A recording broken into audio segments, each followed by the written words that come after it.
Hi hello welcome to our channel. నేను మీ సిరి. ఈరోజు మనం చెప్పుకోబోయే కథ ప్రియనేస్తం పార్ట్ 4. కథలోకి వెళ్ళే ముందు లైక్ చేయడం మర్చిపోకండి.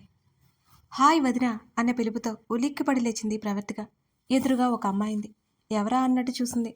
నా పేరు లోహిత నవ్వుతూ చెప్పింది ఆ అమ్మాయి. హలో అని నవ్వింది కానీ ఎవరో అర్థం కాలేదు ఆమెకి. నేను సీతమ్మ కూతుర్ని అని చెప్పింది లోహిత నవ్వుతూ.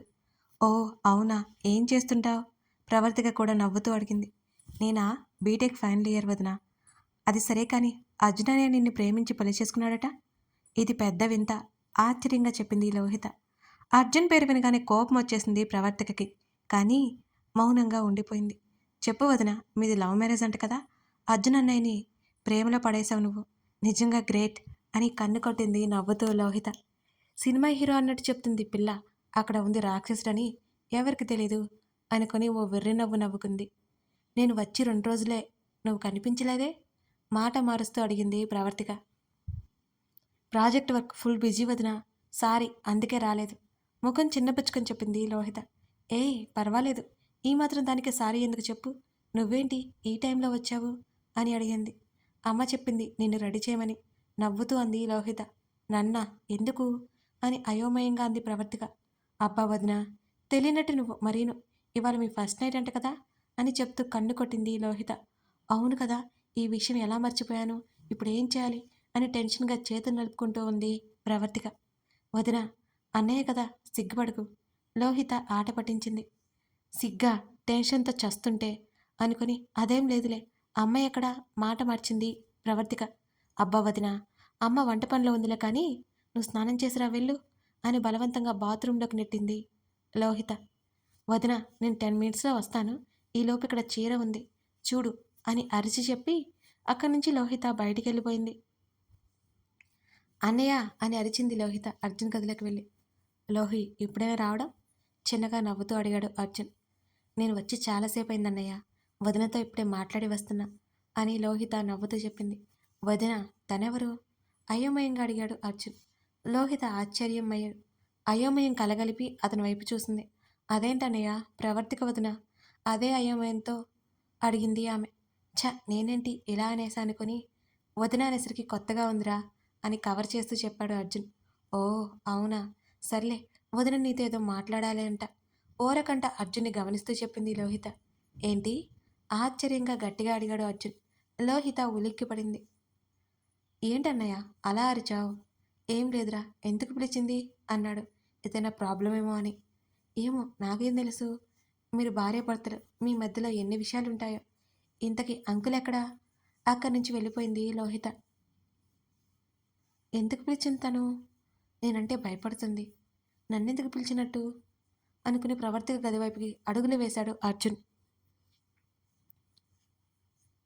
స్నానం చేసి వచ్చి చీర చుట్టుకుంది ప్రవర్తిక. ఇప్పుడేం చేయాలి? అసలే తను చెప్పేది వినకుండా కంగారుతో ఎక్కువ మాట్లాడేశా. ఇప్పుడెలా? పిచ్చిలేస్తుంది. అతనే చెప్పాడు కదా క్యారెక్టర్ లేని వాడిని కాదు అని. కానీ మనసు మారితే కష్టం. నా జాగ్రత్తలో నేనుండాలి. అసలు భయపడకూడదు. ప్రవి, ధైర్యంగా ఉండాలి అని తనకు తానే చెప్పుకుని, అబ్బా నా వల్ల కావట్లేదు. అతన్ని చూస్తుంటేనే మాట రావడం కష్టం. ఏం చేయాలి అని ఆలోచిస్తుంది. చీర కట్టుకోమంది ఈ అమ్మాయి. నాకు రాదు, ప్రయత్నిద్దామంటూ కట్టుకోవడానికి కుచ్చిళ్ళు పోసుకుంటోంది ప్రవర్తిక. దబ్బున తలుపు తెరుచుకున్న శబ్దంతో తల ఎత్తి చూసింది ఆమె. ఎదురుగా అర్జున్ కనిపించాడు. ఆమె చేతుల్లో కుచ్చిళ్ళు జారిపోయాయి. వెంటనే అటు తిరిగిపోయాడు అర్జున్. చకచకా చీర చుట్టుకుని చేతులు అడ్డు పెట్టుకుని వెనక్కి తిరిగిపోయింది ప్రవర్తిక. ఎప్పుడూ లేనిది అర్జున్కి ఏదో వణుకు తెలుస్తుంది. గుండె వేగంగా కొట్టుకుంది అతనికి. ప్రవర్తికకి చెమటలు పట్టేశాయి. గట్టిగా చీరను పట్టుకుని తనలో కంగారుని తగ్గించుకోవడానికి చూస్తోంది ఆమె. సారీ అన్నాడు అర్జున్, చాలా అంటే చాలా చిన్నగా. అతనికే ఆశ్చర్యంగా ఉంది అలా చెప్పడం. మరి ఆమె ఇంకేం మాట్లాడలేదు. వెంటనే తలుపు వేసి అక్కడి నుంచి బయటికి వెళ్ళిపోయాడు అర్జున్. అప్పుడు కూడా ఆమెకి దడ తగ్గలేదు. వెళ్ళిపోతున్న అర్జున్కి ఎదురు వచ్చింది లోహిత. టెన్షన్గా వెళ్తున్న అర్జున్ని చూసి ఆమె నవ్వుకుని, అన్నయ్య, వదినతో మాట్లాడావా అని అంది లోహిత. అని హడావుడిగా చెప్పి అక్కడి నుంచి వెళ్ళిపోయాడు అర్జున్. లోహిత గట్టిగా నవ్వుకుంది.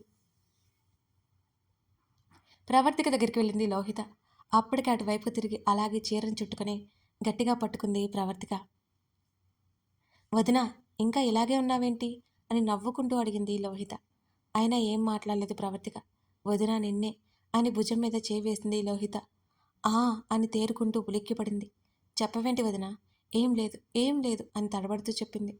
చీర కట్టుకునేదేంటి వదినా అని అడిగింది లోహిత. నాకు చీర కట్టుకోవడం రాదు, ప్రయత్నిస్తున్నా.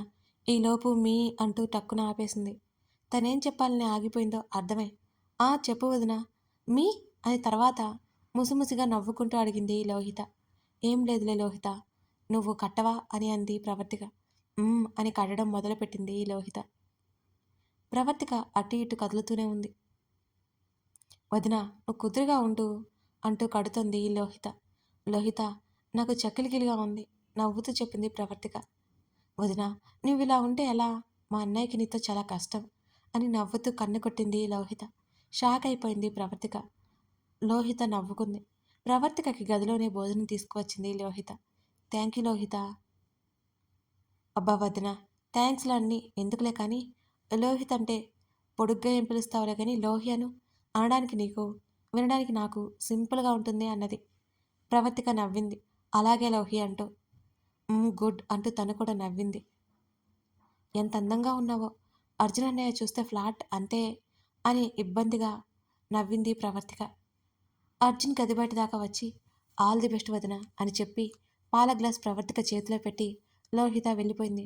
హేయ్, ప్రవర్తిక పిలుస్తున్న లోహిత ఆగలేదు. ఇప్పుడు నా పరిస్థితి ఏంటి? రవి ధైర్యంగా ఉండాలి. అతను ఏదైనా ఎక్కువ చేస్తే అప్పుడు చూపించు నువ్వంటే ఏంటో తనకు తాను చెప్పుకొని గదిలోకి వెళ్ళింది ప్రవర్తిక. ఆమె భయం భయంగానే గదిలో అడుగుపెట్టింది.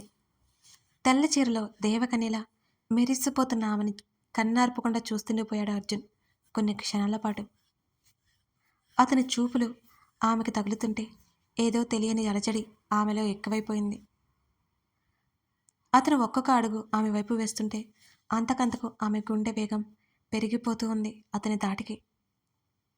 అతను పూర్తిగా ఆమె చేరువలో ఉన్నాడు. మెల్లిగా తల ఎత్తి అతని వైపు చూసింది. అతని చూపులకి ఆమె చూపు జతకలిపింది. కొన్ని క్షణాల పాటు చుట్టూ ఏముందో వారికి తెలియలేదు, ఒకరికొకరు తప్ప. ఆమె చేతిని తన చేతిలోకి తీసుకుని అర్జున్ ఆమెనే చూశాడు. అతని స్పర్శకి గట్టిగా కళ్ళు మూసుకుని ఉక్కిరి బిక్కిరైంది ప్రవర్తిక. కాసేపటికి పాల గ్లాసు ముందుకు చాపింది ప్రవర్తిక. ఆమె వైపు చూస్తూ సగం తాగి మిగిలిన సగం ఆమె నోటి దగ్గర పెట్టాడు అర్జున్. అతని కళ్ళలోకి చూస్తూ మిగిలినవి తాగేసింది. ఆమె చేతిని తన చేతిలోకి తీసుకుని మృదువుగా ఆమె చేతి మీద ముద్దు పెట్టాడు అర్జున్. తన్మయత్వంతో కళ్ళు మూసుకుంది ప్రవర్తిక. గ్లాస్ పక్కన పెట్టి ఆమెని హృదయానికి హత్తుకున్నాడు అర్జున్. అతని చుట్టూ చేతులు వేసి అలాగే ఉండిపోయింది ప్రవర్తిక. ఏదో లోకంలో ఉన్నట్టుంది ఇద్దరికి. కొత్తగా ఉంది ఆ అనుభూతి ఇద్దరిలో. అర్జున్ ప్రవర్తిక కళ్ళలోకి చూస్తూ ఆమె ముఖాన్ని చేతిలోకి తీసుకున్నాడు. కళ్ళు మూసుకుని అతని చేతులు గట్టిగా పట్టుకుంది ఆమె. టప్మని నెత్తి మీద నొప్పి తగలడంతో ఇమాజినేషన్ నుంచి బయటకొచ్చింది లోహిత. ఎదురుగా సీతమ్మ ఉంది. అమ్మా, ఎందుకలా కొట్టావు? నొప్పిగా ఉంది అని తల మీద దిద్దుకుంటూ అడిగింది లోహిత. ఇందాకటి నుంచి గొంతు చించుకునే పిలుస్తుంటే ఒలకవో పలకవో, కొట్టక ఏం చేయాలి అని కోపంగా అంది సీతమ్మ. అమ్మో, అమ్మకి అసలు విషయం చెప్తే చంపేస్తుంది అనుకుని, ఏం లేదమ్మా ఏం లేదు, ప్రాజెక్ట్ గురించి అని నవ్వుతూ చెప్పింది లోహిత. సరే, ఇప్పటికే పొద్దుపోయింది, ఇంటికి వెళ్దాం పదా. అక్కడి నుంచి తీసుకెళ్ళిపోయింది లోహితని సీతమ్మ. ప్రవర్తిక గదిలోకి వెళ్ళింది. అంటే ఇప్పుడు వరకు లోహిత డ్రీంలోకి వెళ్ళిందండో అర్థమైందా? అర్జున్ ఎక్కడా అని చూసింది. టీపాయ్ మీద కాలు పెట్టుకుని చైర్లో కూర్చొని వెనక్కి వాళ్ళ నిద్రపోతూ కనిపించాడు అర్జున్. పూలతో అందంగా అలంకరించిన బెడ్ ఖాళీగా ఉంది. అనుకున్నంత చెడ్డోడు కాదేమో, కాస్త మంచోడే అనుకుని అర్జున్ని చూస్తుండిపోయింది ప్రవర్తిక. అర్జున్ కొంచెం కదలగానే, చిచి నేనేంటి ఇలా అనుకుంటున్నాను, అసలు మంచోడే కాదు ఇతను, ఎప్పటికీ కాడు. ఒకవేళ నేను నిద్రపోయాక అతను లేస్తే అమ్మో, అస్సలు నిద్రపోకూడదు అనుకుని తలుపు దగ్గర అలానే కింద కూర్చుంది ప్రవర్తిక. చాలాసేపటి వరకు అలాగే ఉంది. నిద్రాదేవి ఆవహిస్తోంది. ఆమె కనురెప్పలు వాలిపోతున్నాయి. ఇలా కాదు అని లేచి బాత్రూంలోకి వెళ్ళి ముఖం మీద నీళ్లు కొట్టుకుని బయటకొచ్చింది ప్రవర్తిక. అర్జున్ చేతిలో ఫోన్ చూసి ఆమె కళ్ళు మెరిశాయి. నాన్నకు ఒకసారి ఫోన్ చేసి ఎలా ఉన్నారు కనుక్కోవాలి అని మనసులోనే అనుకుని మెల్లిగా అడుగులో అడుగు వేసుకుంటూ అర్జున్ దగ్గరికి చేరింది ప్రవర్తిక. అర్జున్ ముఖం మీద చేతులాడించింది. అతను మేల్కొనకపోవడంతో మెల్లిగా ఫోన్ కోసమని ముందుకు వంగి ఫోన్ తీసుకోవడానికి చెయ్యి ముందుకు చాపింది ప్రవర్తిక. ఆమె ఫోన్ పట్టుకుంటుంటే అర్జున్కి అలికిడిగా ఉండి కొంచెం పక్కకు తిరిగాడు. అతని చేతి కింద ఆమె చెయ్యి ఉండిపోయింది. అరవబోయి తమాయించుకుని, అయ్యో ఇలా ఇరుక్కున్నానేంటి, ఈయన చూస్తే చంపేస్తాడు, దేవుడా నువ్వే కాపాడు అని మనసులోనే అనుకుని కంగారుగా ఆమె నుదుటిన చిరుచెమటలు తుడుచుకొని చేయిని వెనక్కి తీసుకుంది. అయినా అతను వదలలేదు సరికదా, ఇంకా ఆమెని వెనక్కి లాక్కున్నాడు. ప్రవర్తిక వెళ్ళి అర్జున్ మీద పడిపోయింది. ఉలిక్కిపడి లేచాడు అర్జున్. ప్రవర్తిక అర్జున్ ఎద మీద వాలిపోయింది. ఆమె పెదవులు అతని ఎదని తాకాయి. ఆశ్చర్యపోయి చూస్తుండిపోయాడు. తల ఎత్తి అర్జున్ వైపు చూసింది. ఇద్దరి చూపులు జత అయ్యాయి. ఎప్పుడు కోపంగా కనిపించే అతని కళ్ళలో ఇప్పుడేదో తెలియని భావం కనిపిస్తోంది ఆమెకు. బెరుగ్గా చూసే ఆమె చూపుల్లో ఆ సమయంలో ఎంత ధైర్యం కనిపిస్తోంది అతనికి. ఇదంతా ఎందుకో ఇదేమిటో ఇద్దరికీ తెలియలేదు. ముందుగా తేరుకున్న అర్జున్ ప్రవర్తికని వెనక్కి నెట్టాడు. అతని షర్టు బటన్కి ఆమె మెడలో ఉన్న పసుపు తాడు చిక్కుకోవడంతో మళ్ళీ వచ్చి అతని మీద పడిపోయింది. ఇద్దరి తలలు ఢీ తగిలాయి. అమ్మా అని ఇద్దరు ఒకేసారి అనుకుని ఒకరి వైపు మరొకరు చూసుకున్నారు. చూపు మళ్ళీ జత కలిసే సమయంలో అతను పక్కకి తిప్పుకున్నాడు ముఖాన్ని. ఆమె తేరుకొని అప్పుడు గమనించింది. ఇది రావట్లేదు అంది చాలా మెల్లిగా. అసలేం చేస్తున్నావు అని కోపంగా అడిగాడు. ఫేస్ వాష్కి వెళ్ళి వస్తుంటే కాళ్ళ తడి వల్ల జారి పడిపోయాను అని చిన్నగా అబద్ధం చెప్పింది. కళ్ళు నెత్తిన పెట్టి నడుస్తున్నావా అని గయ్యమన్నాడు అర్జున్. నాతో తీరిగ్గా గొడవ పడతారు, ముందు తీయండి అంది. విసుగ్గా లాగబోయాడు. అయ్యో మెల్లిగా అంది ఆ తాడు గట్టిగా పట్టుకుని ప్రవర్తిక. అదేదో ముందుండాలి అని కసిరి దాన్ని నెమ్మదిగా తీయబోతున్నాడు. ఆమె జడలోని మల్లెల సువాసనలు అతని ముక్కుని తాకుతుంటే అతని చేతులు మెల్లిగా కంపించాయి. అతని శ్వాస వెచ్చగా ఆమె మెడను తాకుతుంటే ఊపిరి తీసుకోవడం కష్టమనిపించింది. ఆమె శ్వాస భారమైంది. కనులు మూసుకుని చేయిని రెండు వైపులా గట్టిగా పట్టుకుంది ప్రవర్తిక. అర్జున్ తన్ని తాను తమాయించుకుని ఆ ముడిని విడిపించి ఆమె వైపు చూశాడు. మూసిన కళ్ళు, కదులుతున్న కనురెప్పలు, వణుకుతున్న పెదవులు, గాలికి అతని ముఖాన్ని తాకే ఆమె వెంట్రుకలు ఏదో లోకంలోకి తీసుకువెళ్తున్నట్టున్నాయి అతన్ని. గట్టిగా కళ్ళు మూసుకుని తెరిచి ఇక లేవచ్చు అని గదిమాడు. నాకేమైనా సరదానా ఇలా ఉండడం అని మనసులో అనుకుని లేచి దూరం జరిగింది ప్రవర్తిక. వెళ్ళి పడుకో దెయ్యంలా నిలబడకపోతే అని చిరాగ్గా చెప్పాడు. ఆమె ఎంతకీ కదలకపోవడంతో నో అని పెద్దగా అరిచింది ప్రవర్తిక. ఆమెను ఎగాదిగా చూసి పిచ్చా అన్నాడు అర్జున్. నేను ఇక్కడే ఉంటా, మీరు వెళ్ళి బెడ్ మీద పడుకోండి అని అంది ప్రవర్తిక. ఆమెను పైనుంచి కింద వరకు చూసి వెళ్ళి బెడ్ మీద పడుకున్నాడు అర్జున్. ఆమెను ఎందుకు ఏమిటని అడగలేదు అతను. అతనికి ఆమె మనస్థితి తెలుసు గనక. చైర్లో ముడుచుకుని కూర్చుని ఆ గది అంతా చుట్టూ చూస్తుంది ప్రవర్తిక. ఇప్పుడే నిద్రపోయాలి లేదు, నేనేమైనా చెప్తే అసలే అనుమానపు రాక్షసి, నేనేదో ఉద్దేశంతో చెప్పాననుకుంటుంది. ఈ తలనొప్పి అంతా నాకెందుకు, ఇంకేదైనా అంటే ఏడుపు అందుకుంటుంది. బాబోయ్ అనుకుని కళ్ళు మూసుకున్నాడు అర్జున్. అతనికి ఎంతకీ నిద్ర పట్టలేదు. ఇందాక అతని దగ్గరగా ఉన్న ఆమె రూపమే అతనికి గుర్తుకొస్తోంది. లేచి కూర్చున్నాడు అర్జున్. ప్రవర్తిక వైపు చూశాడు. కునికిపాట్లు పడుతూ ఉంది. ఎందుకో ఆమె అలా ఇబ్బంది పడ్డం అతనికి నచ్చలేదు. తల విదిలించి కళ్ళు మూసుకున్నాడు. అయినా నిద్రాదేవి ఆహ్వానం రాలేదు అతనికి. ఆమె తల చైర్లో నుంచి వాలిపోతుంటే వెళ్ళి ఆమె తల కింద చేయి వేశాడు అర్జున్.